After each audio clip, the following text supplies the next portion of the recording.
Okay. See, I've struck a great bit of luck here because I'm with the author.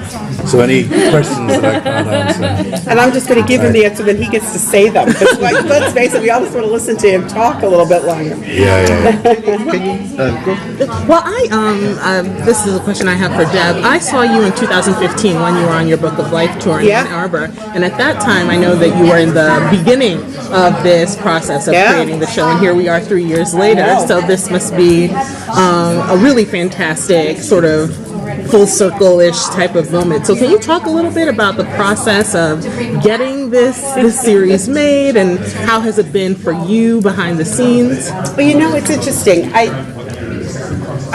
When I write, I do see it in my head. I sort of see things happening in my head, and I write them down.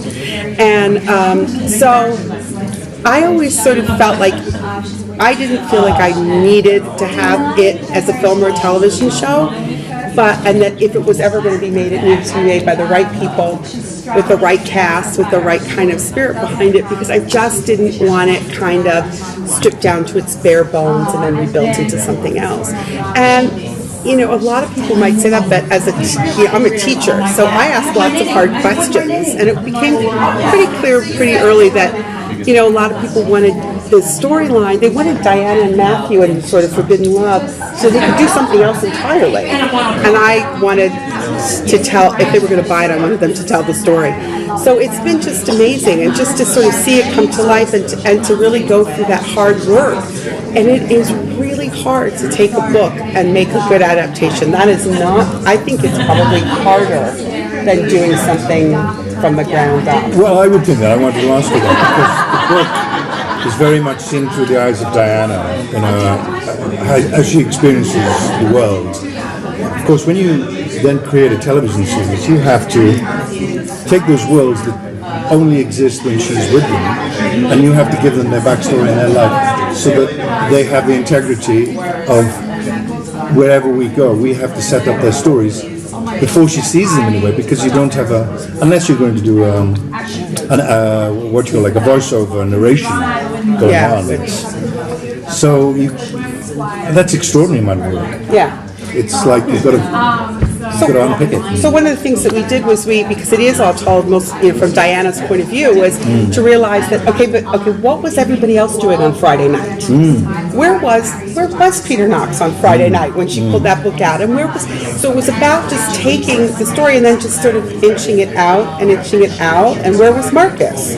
Where was Matthew?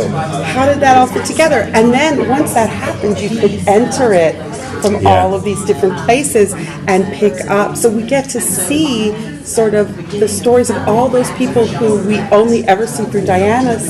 We actually get to see them through their own experiences and their own eyes. So it's been pretty fun, because I knew all that stuff, but it wasn't on the page because I had to know that. But to see them all kind of go there and be like, oh, okay, yeah, that's what we're doing. It's really great. I had to kind of scream out in the corridor because it suddenly hit me like, oh my God, this is happening. It's real. Yeah, it's real. Congratulations. Did you whisper all those things to them? No, I mean, I said to them, well, you know, when Diana is in the body and she picks up the book, you know, Jillian is somewhere. Knox is somewhere. Everyone is somewhere in the story, and they have to kind of converge. So what is that story that we're going to tell them? Now, if they come to me and said, well, Peter Knox is in the Bahamas captaining a boat, I would have been like, okay, let's rethink that. But, you know, they have a pretty good... I like that idea. They have a pretty good, you know, grasp of the characters, and so they were very close to something I would have imagined. Can you talk about the casting of Teresa? What went through your mind when you heard were you active in it? Is this how you thought she'd look? In the case of she looks exactly like she's described in the book, right down to the crazy wild eyes. And so you know, when she walked, I thought, oh, this is too good to be true. There's no way.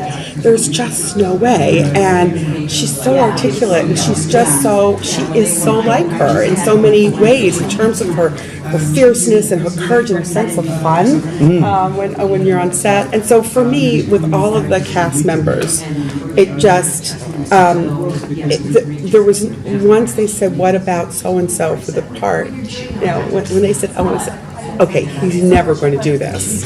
He'd be fabulous. He's never going to do it." And they said, "Well, we think he might." And so it's like, "Oh my God!"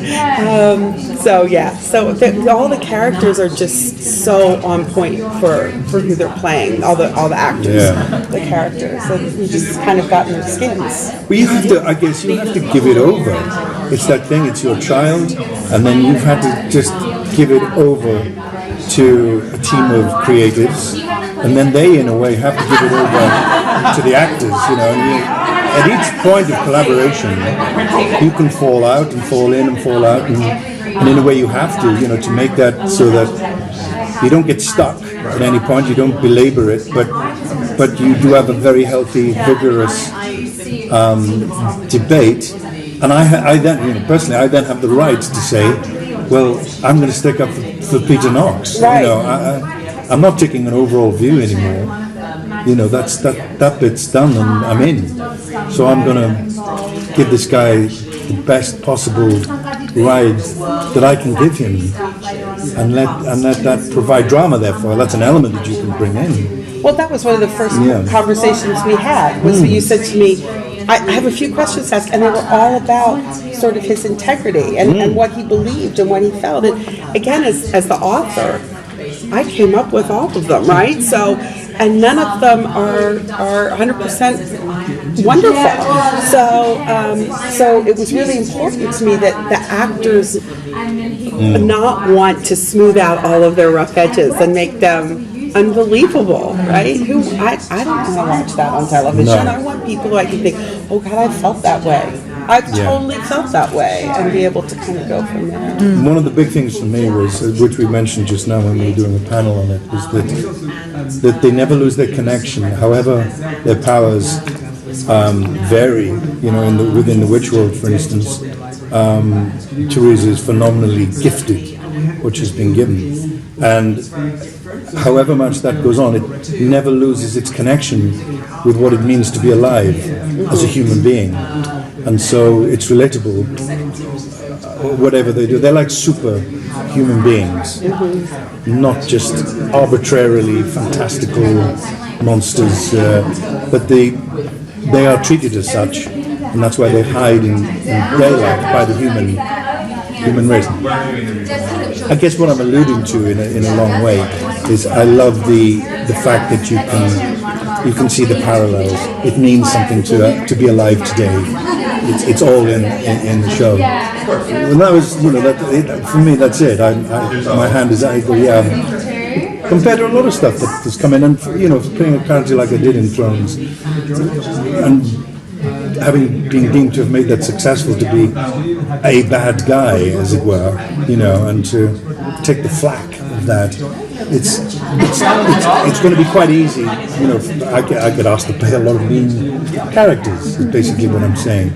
But this one really has an integrity, and therefore you need that, and that will bring about drama. And I'm, you know, with relish look forward to the next stage of the journey. Getting a little Hollywood wonky. There's like the 4 quadrants of like older and younger men and women. This is a show that primarily kind of appeals to older women, which is a neglected quadrant, I think, especially in the high fandom communities like sci-fi and all of that. So how do you feel being now part of that, like with Outlander? I mean, it's pretty much just Outlander that I can think of.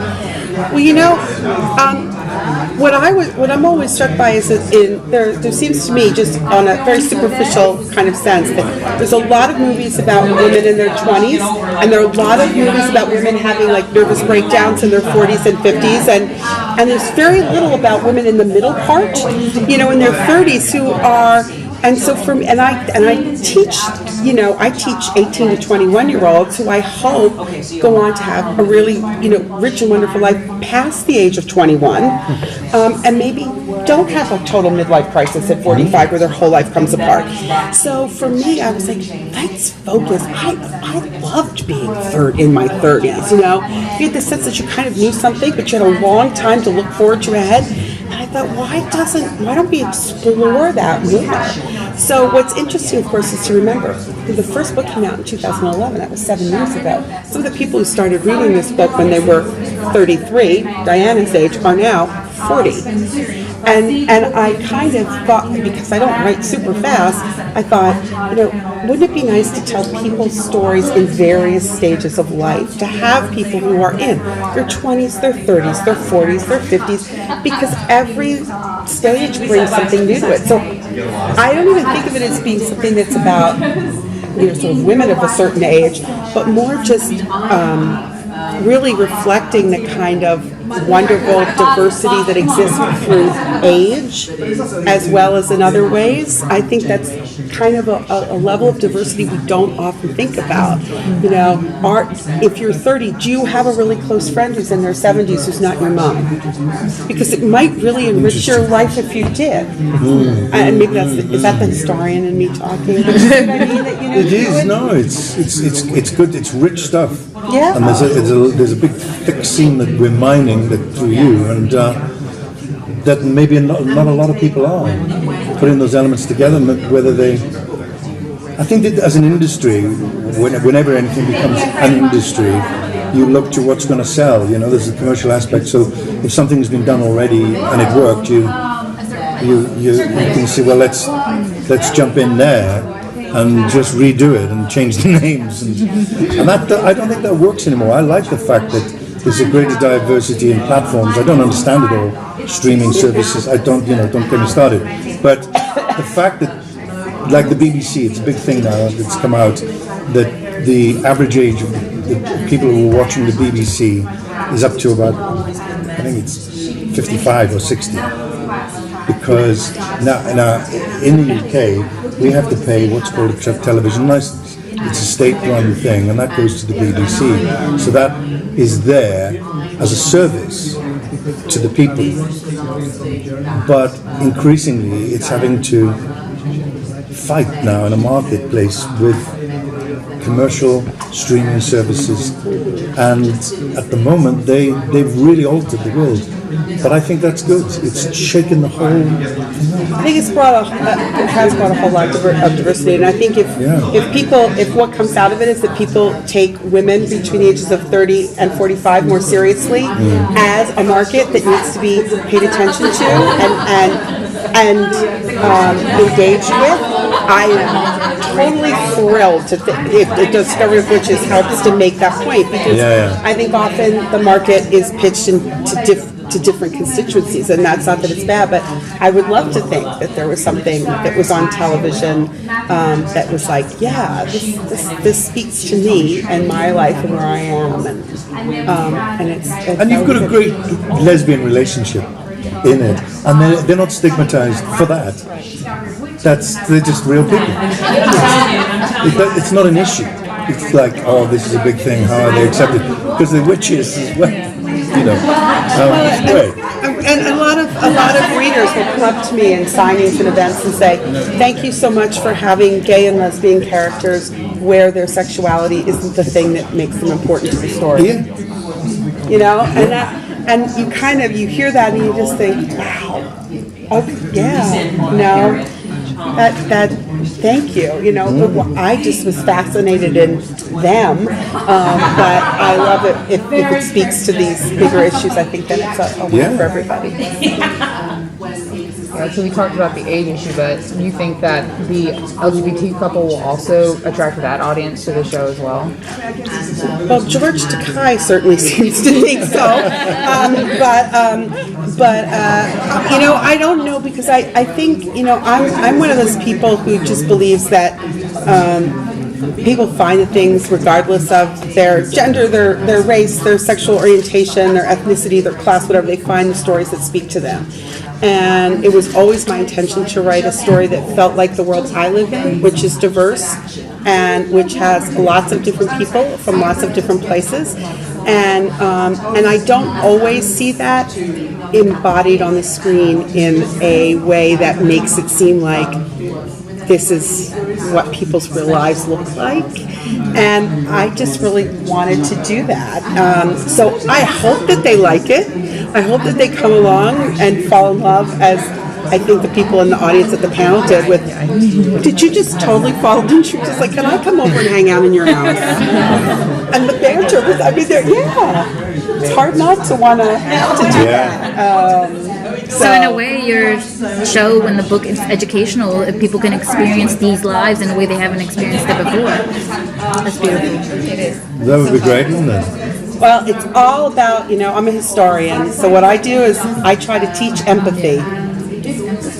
Empathy is a powerful thing, and it's something this world is sorely in lack of, and it's the ability to look at the world through another person's set of eyes. And I think what Owen and his castmates do and what the show does is it gives you a whole lot of characters where you have to go, okay, wait a minute, what is the world look like if through that set of eyes? So I think that's one of the great gifts of television and film, right? Is it does that. And I'm with you. If people are like, get to thinking about some of the things that they believe or they think they know or they imagine they feel in a different way, this teacher would be okay with that. I'm afraid you're going to have to move on to the next Thank you so much. Congratulations. So good to see someone.